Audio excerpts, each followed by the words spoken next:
Jumlah orang dalam status pemantauan atau ODP mengalami penurunan di Sumatera Utara.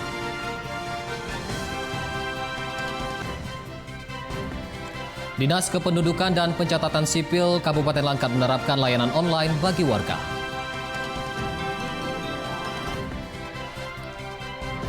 Pemerintah Kabupaten Pakpak Barat bagikan produk herbal gratis kepada warga untuk tingkatkan stamina. Halo pemirsa, senang sekali kami dapat kembali hadir di hadapan Anda dalam program Wajah Sumut edisi Senin 30 Maret 2020. Selain 3 berita utama tadi, kami juga telah menyiapkan informasi menarik lainnya selama 30 menit ke depan. Bersama saya Dana Pangaribuan, kita sambut Wajah Sumut selengkapnya.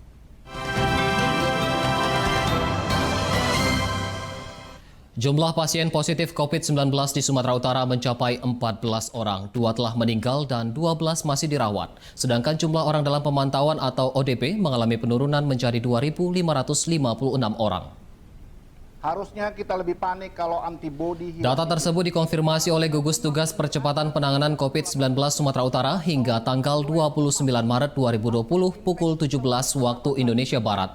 14 pasien positif COVID-19, 2 diantaranya telah meninggal dan 12 orang masih dirawat di rumah sakit. Untuk PDP sebanyak 77 orang dirawat di sejumlah rumah sakit di 7 kabupaten kota, yakni Medan, Pematang Siantar, Tanjung Balai, Deli Serdang, Serdang Bedagai, Dairi, dan Mandailing Natal. ODP berjumlah 2.556 orang mengalami penurunan 58,9% dibandingkan Sabtu lalu karena penyesuaian kriteria dari Panduan Revisi 4 yang dikeluarkan Kementerian Kesehatan. Sedangkan pasien yang sudah sembuh 7 orang dan dinyatakan negatif COVID-19 ada 15 orang. Dan 12 orang masih dirawat di rumah sakit. Yang positif 14 orang. 2 orang meninggal dunia dan 12 orang masih dirawat di rumah sakit. Pasien dalam pengawasan saat ini berjumlah 77 orang yang dirawat di 7 kabupaten kota. Orang dalam pemantauan. Orang dalam pemantauan ini hari ini berjumlah 2.556 orang.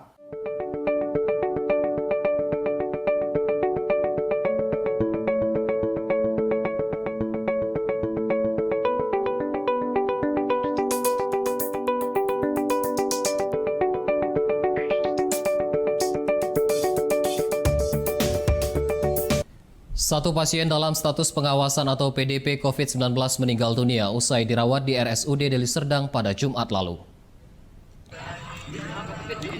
Pasien PDP yang meninggal merupakan pasien ketiga PDP COVID-19 dan sebelumnya menjalani perawatan 2 hari di Rumah Sakit Umum Deli Serdang. Menurut Ketua Gugus Tugas Darwin Zain melalui sambungan telepon mengatakan proses pemakaman jenazah sudah dilakukan sesuai protokol yang ditetapkan. Pemakaman dilakukan di tempat pemakaman umum di Kecamatan Tanjung Morawa, dihadiri keluarga yang menyaksikan proses pemakaman dari jarak jauh. Dengan meninggalnya 1 orang PDP ini, tersisa 1 orang PDP lagi yang masih dirawat di Rumah Sakit Umum Daerah Deli Serdang.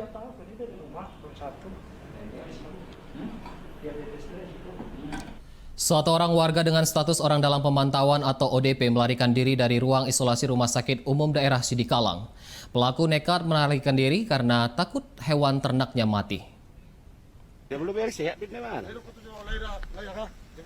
Setelah dilakukan pendekatan dan diberikan pemahaman, warga berstatus ODP COVID-19 berinisial HP akhirnya mau kembali ke ruang isolasi Rumah Sakit Umum Sidikalang dengan mendapat pengawasan petugas. HP didapati petugas di rumahnya di Desa Belang Malum, Kecamatan Sidikalang. Kepada petugas, HP mengaku nekat pulang ke rumahnya tanpa pemberitahuan petugas medis untuk memberi makan ternaknya. Sebelumnya pada Jumat sore lalu, HP diketahui tidak berada di ruang isolasi Rumah Sakit Umum Sidikalang dan sempat membuat geger warga karena informasi pelariannya dari ruang isolasi viral di media sosial. Sementara data dari Gugus Percepatan Penanganan COVID-19 Kabupaten Dairi hingga 22 Maret 2020, jumlah orang dalam pemantauan atau ODP di Kabupaten Dairi berjumlah 32 orang. Itu cocok kali memang itu. Iya. 6 warga di Kabupaten Langkat diisolasi di Mes PKK Kabupaten Langkat karena baru tiba dari daerah yang masuk dalam zona merah COVID-19. 6 warga yang diisolasi, 2 merupakan warga Kecamatan Secanggang dan 4 warga Kecamatan Sawit Seberang Kabupaten Langkat. 2 warga Secanggang telah menjalani isolasi selama 2 hari, sedangkan 4 warga Sawit Seberang baru tiba di tempat isolasi. 4 warga yang tersebut baru tiba dari Bekasi, Jawa Barat yang masuk dalam status zona merah kawasan terpapar COVID-19. Isolasi akan berlangsung selama 14 hari dan apabila warga menunjukkan gejala terjangkit COVID-19 akan dirujuk ke Rumah Sakit Umum Putri Bidadari Langkat. Mes PKK Langkat merupakan lokasi isolasi warga yang menjadi ODP dan mampu menampung 150 orang.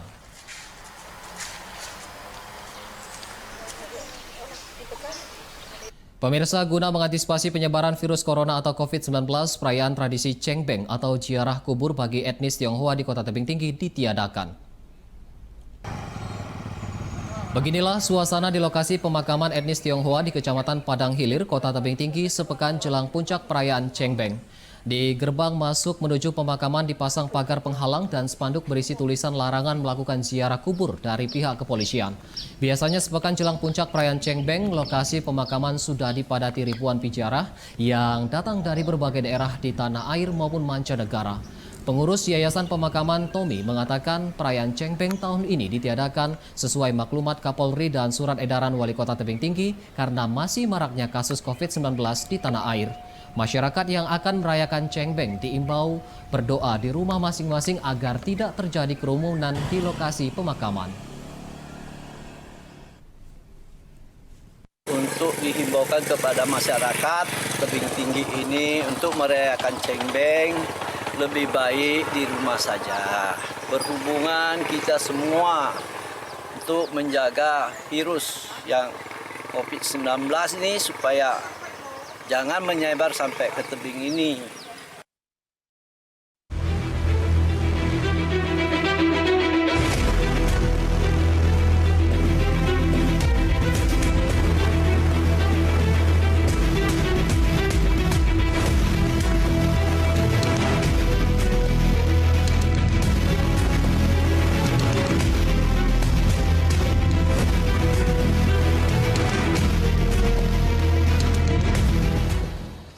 Satlantas Polrestabes Medan bersama Dinas Perhubungan Kota Medan melakukan penutupan sementara 12 ruas jalan sejak Sabtu 28 Maret lalu hingga waktu yang belum ditentukan. Penutupan dilakukan dalam rangka pencegahan penyebaran COVID-19.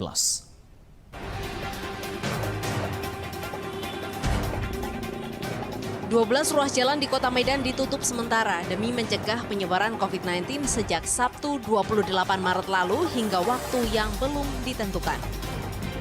Penutupan ruas jalan dibagi 2 sesi untuk siang sejak pukul 9 pagi hingga pukul 15 waktu Indonesia Barat dan malam pukul 19 waktu Indonesia Barat hingga pukul 23 waktu Indonesia Barat.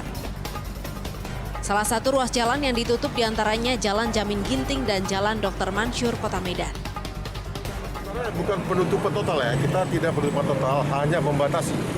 Jadi kami masih memberikan akses jalan kepada masyarakat setempat yang tinggal di daerah sini atau yang bekerja di tempat sini. Jadi kita tidak tutup total, namun masih memberi kesempatan dan memberi jalan kepada penghuni.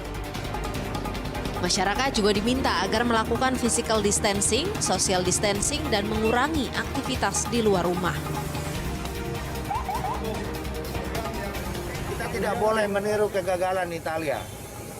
Gagal mengantisipasi dengan masyarakat abai. Ini kita harapkan masyarakat juga harus proaktif untuk menangani coronavirus ini. Ini bukan main-main, ini serius. Coronavirus ini serius. Penutupan jalan juga berlangsung kembali di malam hari seperti di antara persimpangan Jalan Setiabudi dan Jalan Dr. Mansur, Kota Medan. Di sepanjang jalan tersebut biasanya dipadati masyarakat, khususnya anak muda, untuk menghabiskan akhir pekan di sejumlah kafe. Ini sampai jam 23. Akan dibuka lagi nanti. Akan dibuka lagi 23 dan sampai pagi. Besok kita mulai lagi jam 9 hingga pukul 15. Dengan adanya penutupan jalan, pihak kepolisian bersama Dinas Perhubungan Kota Medan berharap agar bisa membatasi ruang gerak masyarakat di luar rumah dan mengantisipasi serta mencegah penyebaran COVID-19.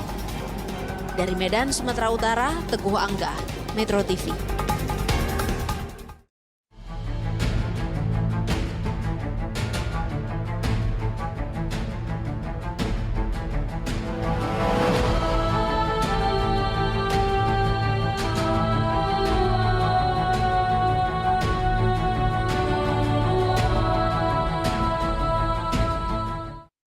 Pemirsa, saya akan hadir informasi mengenai Dinas Kependudukan dan Pencatatan Sipil Kabupaten Langkat menerapkan layanan online bagi warga.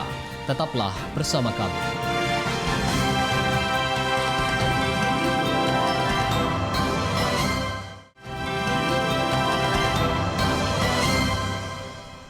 Anda masih bersama kami di Wajah Sumut. Pusat perbelanjaan di Jalan Irian, Kecamatan Tanjung Morawa, Deli Serdang, Minggu dini hari ludes terbakar. Tidak ada korban jiwa dalam kebakaran ini, namun kerugian ditaksir mencapai miliaran rupiah.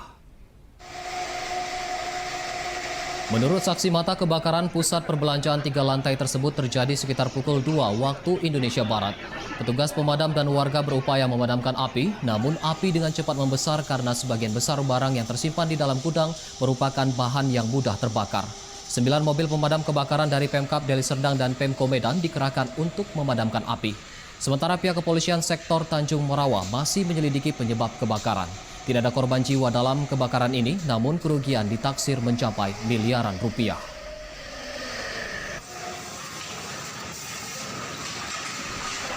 Kita beralih ke berita lain. 7 fraksi DPRD Deli Serdang melayangkan mosi tak percaya pada Ketua DPRD Deli Serdang dalam penetapan alat kelengkapan Dewan tanpa melibatkan sekretariat. 7 fraksi yakni PDIP, Golkar, Nasdem, PAN, PKS, PPPI, dan KBNR. Mereka melayangkan mosi tidak percaya pada Ketua DPRD Deli Serdang Zaki Syahri karena dinilai tidak bisa bersinergi dengan 7 fraksi pada paripurna tata tertib 24 Maret lalu. Sedangkan paripurna 16 Desember 2019 untuk membentuk AKD dinilai 7 fraksi merupakan paripurna yang sah. Sedangkan menurut Ketua Fraksi Gerindra Kamaruzzaman, mosi tak percaya yang dilayangkan 7 fraksi tidak memiliki regulasi dan meminta pihak mereka duduk bersama untuk mencari solusi. Persoalan-persoalan rakyat yang mengadukan masalahnya di lembaga dewan, sehingga tidak ada alat kelengkapan dewan yang bisa mengatasi dan menyelesaikan persoalan-persoalan rakyat. Ini akan mengkristal itu di bawah muncul. Dinas Kependudukan dan Pencatatan Sipil atau Disdukcapil Kabupaten Langkat menerapkan layanan online sejak 26 Maret lalu. Layanan secara online dilakukan untuk mengantisipasi penyebaran COVID-19. Berbagai pelayanan masyarakat seperti pengurusan KTP elektronik, akta kelahiran, akta kematian, dan akta perkawinan yang biasanya diurus secara manual di Disdukcapil kini diterapkan secara online. Hal tersebut diterapkan Disdukcapil Kabupaten Langkat guna mencegah penyebaran wabah COVID-19. Pelayanan online yang disediakan Disdukcapil Kabupaten Langkat berupa pengajuan berkas yang dikirim oleh warga melalui aplikasi pesan dan diproses serta dikirim hasilnya melalui agen kurir. Sementara untuk pengurusan KTP elektronik ada pengecualian dan warga diwajibkan mendatangi kantor Disdukcapil untuk perekaman data KTP elektronik. Disdukcapil Kabupaten Langkat juga memberikan keringanan bagi warga kurang mampu untuk mendapatkan layanan secara manual di kantor Disdukcapil. Pelayanan dengan sistem WhatsApp. Artinya masyarakat yang berurusan dapat mengupload dokumen-dokumen sesuai dengan persyaratan dan dikirim by WA ke nomor kontak pelayanan sudah kita buat di baliho-baliho, di poster-poster, dan di dinding kantor juga sudah kita. Sejumlah pasar di Kota Tebing Tinggi belum menyediakan tempat cuci tangan yang memadai untuk warga maupun bagi para pedagang. Di Pasar Kain Kota Tebing Tinggi hingga kini tidak terlihat adanya tempat cuci tangan di pintu masuk. Padahal tempat cuci tangan ini sangat dianjurkan pemerintah untuk mengantisipasi penyebaran COVID-19. Salah seorang pedagang di Pasar Kain, David, mengatakan untuk mencuci tangan harus ke toilet yang berada di belakang pasar, namun di lokasi tersebut tidak disediakan sabun. Sementara pantauan di Pasar Gambir Blok B, tampak 2 set tempat cuci tangan berukuran mini terpasang di samping toilet. Namun tempat cuci tangan yang baru dipasang beberapa hari lalu belum dapat digunakan karena airnya tidak mengalir. Para pedagang pun berharap pemerintah Kota Tebing Tinggi serius menyediakan tempat cuci tangan yang layak sehingga masyarakat tidak khawatir saat berbelanja di pasar. Khawatir nggak? Ya khawatir lah Pak, sama khawatir namanya corona jam sekarang ini kan. Jadi untuk cuci tangan selama ini kemana? Cuci tangan ya kamar mandi lah Pak, itu harus bayar juga lah. Oh gitu. Di kamar mandi sudah disediakan belum kayak sabunnya? Sabun. Usai jeda kami kembali dengan informasi mengenai pemerintah Kabupaten Pakpak Barat bagikan produk herbal gratis kepada warga untuk tingkatkan stamina. Tetaplah bersama kami.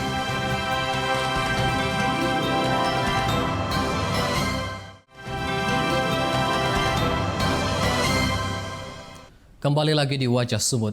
Mengantisipasi penyebaran COVID-19 di Kota Medan, Partai Nasdem Kota Medan Sabtu siang menyemprotkan 16.000 liter cairan disinfektan ke sejumlah ruas jalan dan lingkungan penduduk.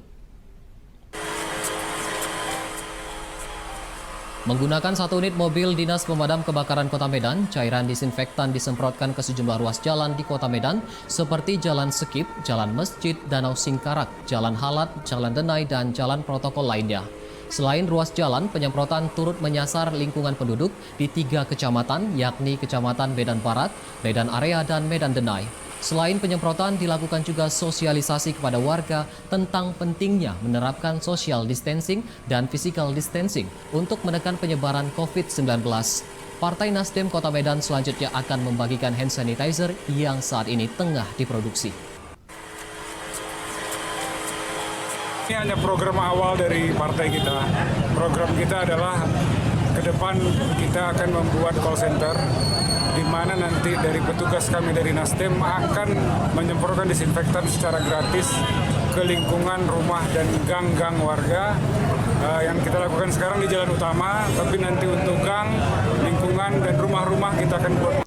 Puluhan personil dari berbagai instansi yang tergabung dalam gugus tugas percepatan penanganan COVID-19 Kota Tebing Tinggi melakukan penyemprotan cairan disinfektan di sejumlah ruas jalan protokol di inti kota. 3 unit mobil pemadam kebakaran dari Satuan Polisi Pamong Praja dan Badan Penanggulangan Bencana Daerah Kota Tebing Tinggi diturunkan dalam penyemprotan 15.000 liter cairan disinfektan. Penyemprotan dimulai dari posko penanganan COVID-19 di Jalan Sutomo, Kota Tebing Tinggi, kemudian menyusuri jalan protokol lainnya dengan rute sekitar 20 km. Juru bicara Gugus Tugas Percepatan Penanganan COVID-19 Kota Tebing Tinggi, Nanang Fitra Aulia, mengatakan penyemprotan disinfektan dilakukan untuk memutus mata rantai penyebaran wabah COVID-19. Selain jalan protokol, petugas juga melakukan penyemprotan di sejumlah fasilitas umum dan rumah ibadah. Hingga kini belum ada ditemukan kasus positif COVID-19 di Kota Tebing Tinggi, namun sejak kemarin 8 warga ditetapkan dalam status orang dalam pemantauan atau ODP karena mengalami gejala demam dan batuk usai kembali dari daerah terjangkit COVID-19. Pak Sekda mana? Gugus Tugas Penanganan COVID-19 yang ada di Kota Tebing Tinggi melaksanakan kegiatan penyemprotan desinfektan untuk fasilitas-fasilitas umum yang ada dengan menggunakan fasilitas pemerintah kota kita, unit damkar. Semoga apa yang kita lakukan, apa yang dilakukan oleh pemerintah Kota Tebing Tinggi untuk bisa mengantisipasi atau memutuskan mata rantai daripada COVID-19 yang ada di Kota Tebing Tinggi bisa terlaksana dengan baik. Guna mencegah penyebaran virus corona, pemerintah Kabupaten Pakpak Barat membagikan produk herbal gratis kepada warga. Produk herbal yang dibagikan adalah ekstrak gambir yang dipercaya dapat meningkatkan sistem kekebalan tubuh untuk menangkal virus corona. Pemerintah Kabupaten Pakpak Barat melalui perusahaan daerah Pakpak Argo Lestari atau PD-PAL membagikan ratusan produk herbal dari ekstrak gambir secara gratis kepada warga di Pasar Klohi Salak Pakpak Barat. Ekstrak gambir memiliki kandungan katekin yang dipercaya dapat meningkatkan sistem kekebalan tubuh guna menangkal COVID-19, di mana ekstrak gambir menjadi salah satu komoditi tani masyarakat Kabupaten Pakpak Barat yang mayoritas bertani buah gambir. Sementara pedagang di Pasar Klohi Salak mengaku senang menerima produk herbal gratis meski sebagian warga mengeluhkan sulitnya mendapat alat perlindungan diri atau APD di pasaran. Dalam sosialisasi yang disampaikan itu bisa meningkatkan imunitas atau daya tahan tubuh agar daya tahan tubuh kita itu bisa kuat dan tentu virus itu juga tidak gampang. Pemirsa, berita tersebut sekaligus menjadi penutup Wajah Sumut edisi hari ini. Saya Dana Pangaribuan beserta kru yang bertugas mengucapkan terima kasih dan mari kita patuhi aturan pencegahan virus corona. Sampai jumpa.